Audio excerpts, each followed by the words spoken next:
Selamat malam Pak Tiawan, dan selamat malam untuk teman-teman semua.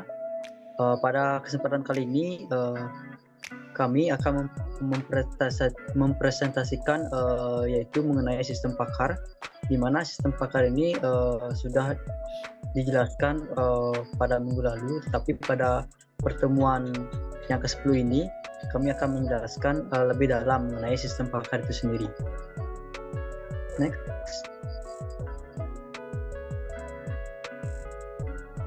Nah, adapun anggota kelompok yang akan melakukan presentasi kali ini yaitu yang pertama yaitu Made Suratayo, dan yang kedua dengan saya sendiri Igede Yoga Gusambara. Next. Nah, pada pokok pembahasan kali ini kami akan memaparkan materi yaitu yang pertama mengenai modul penyusunan sistem pakar, kemudian adapun struktur sistem pakar itu sendiri, dan yang terakhir yaitu teknik representasi daripada pengetahuan di dalam sistem pakar itu sendiri. Next. Nah, pada modul penyusunan sistem pakar akan dijelaskan oleh Made Suratayo. Untuk waktu dipersilakan.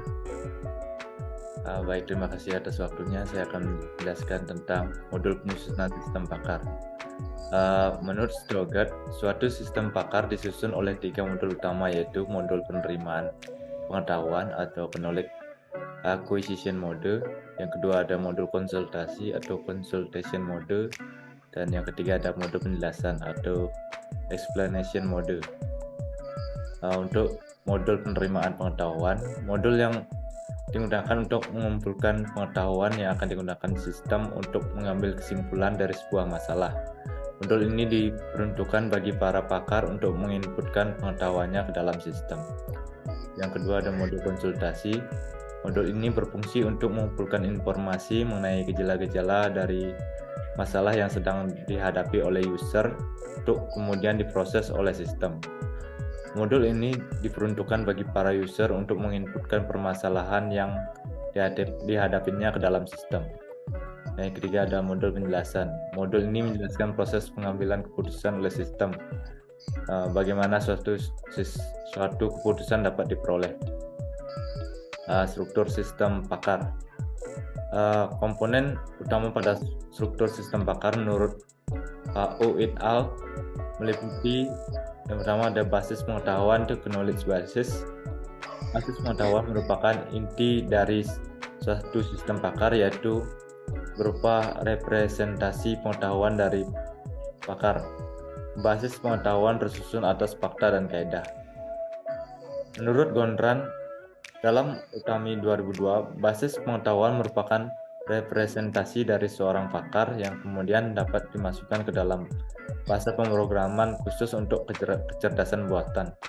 Yang kedua ada mesin inferensi atau inference engine. Mesin inferensi berperan sebagai otak dari sistem mesin. Inferensi berfungsi untuk memandu proses penalaran berdasarkan pada basis pengetahuan yang tersedia. Di dalam mesin inferensi terjadi proses untuk memanipulasi dan mengarahkan kaidah, model, dan fakta yang disimpan dalam basis pengetahuan dalam rangka mencapai solusi atau kesimpulan. Dalam prosesnya, mesin inferensi menggunakan strategi penalaran dan strategi pengendalian. Strategi penalaran terdiri dari strategi pasti atau exact reasoning dan strategi penalaran tak pasti atau inexact reasoning. Untuk materi selanjutnya akan dijelaskan oleh Yoga. Terima kasih. Baik, terima kasih atas pemaparannya daripada Made Suratayo. Berikut untuk teknik pengendalian dalam proses penalaran akan saya jelaskan, yaitu yang pertama ada forward chaining, di mana dalam forward chaining ini yaitu merupakan metode inferensi yang mana yang melakukan penalaran dari suatu masalah kepada solusinya, di mana forward chaining ini dimulai dengan data atau data driver, yang mana artinya itu pada forward chaining semua data dan aturan akan ditelusuri untuk mencapai tujuan atau goal yang akan diinginkan. Nah, dalam mesin inferensia ini yang menggunakan forward chaining akan mencari antecedent yang mana sampai kondisinya itu benar. Nah, pada forward chaining ini juga semua pertanyaan dalam sistem pakar akan disampaikan semuanya kepada penggunanya. Nah, kemudian yang kedua itu ada backward chaining, di mana backward chaining atau backward listening ini merupakan di mana merupakan pendekatan dari pada goal driven, dimulai dari harapan apa yang akan terjadi atau hipotesis, dan kemudian mencari bukti yang mendukung atau berlawanan dengan harapan kita.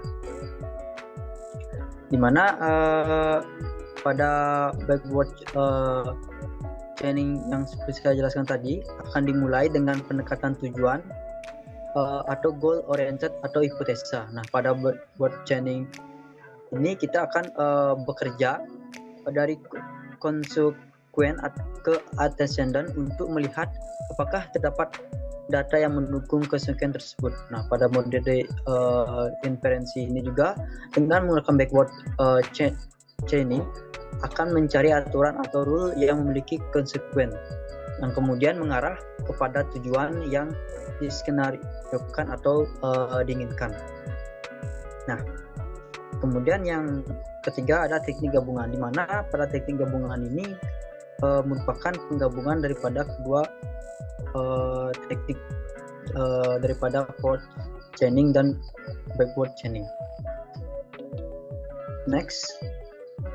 Nah, kemudian ada teknik representasi pengetahuan. Next. Nah, dalam representasi pengetahuan ini yaitu merupakan suatu teknik untuk mempresentasikan basis pengetahuan yang diperoleh ke dalam suatu skema atau diagram tertentu sehingga dapat diketahui relasi atau keterhubungan antara suatu data dengan data yang lain. Next. Nah, teknik yang pertama yaitu rule based knowledge, di mana pengetahuan dipresentasikan dalam suatu bentuk fakta dan rules. Nah, dalam bentuk representasi ini terdiri atas premis dan kesimpulan, di mana dalam aturannya pada masing-masing langkah digunakan dalam proses pemecahan masalah. Nah, kondisi disesuaikan dengan keadaan sebenarnya.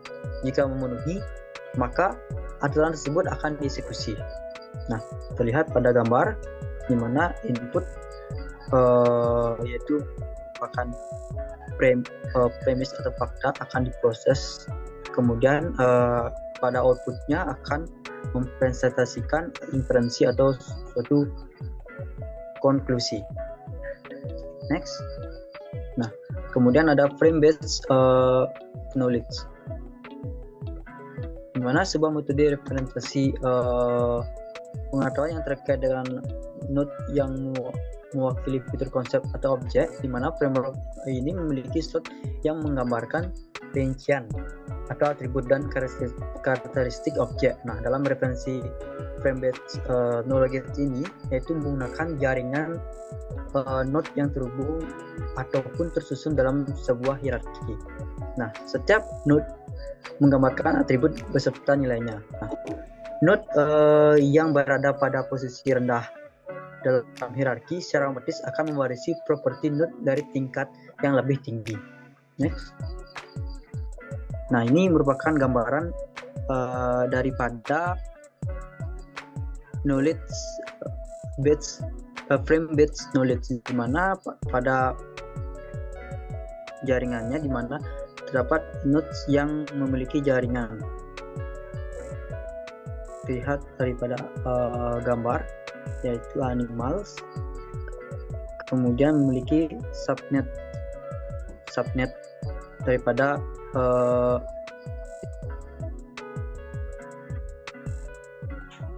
yaitu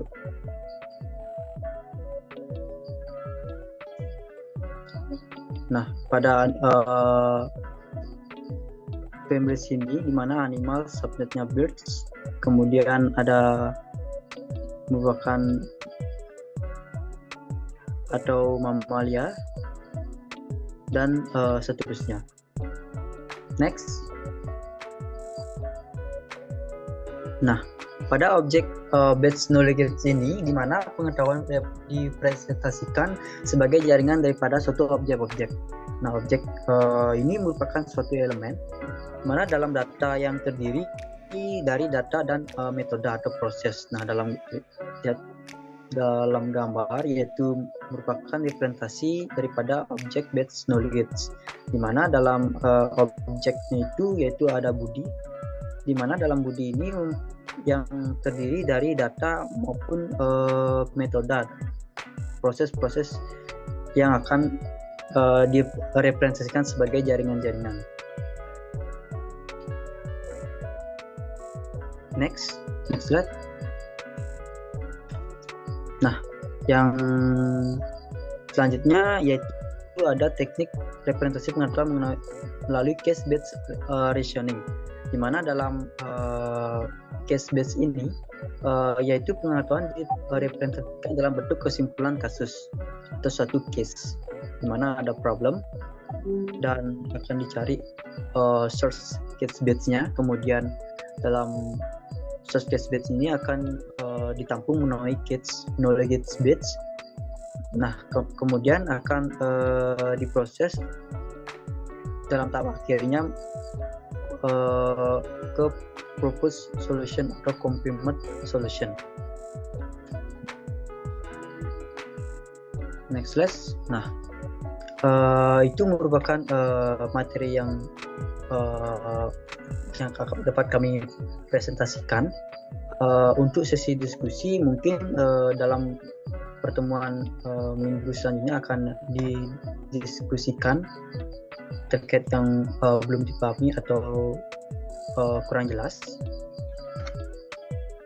Next. Nah, untuk sekian yang kami dapat sampaikan pada presentasi kali ini. Apabila ada kesalahan mohon dimaafkan.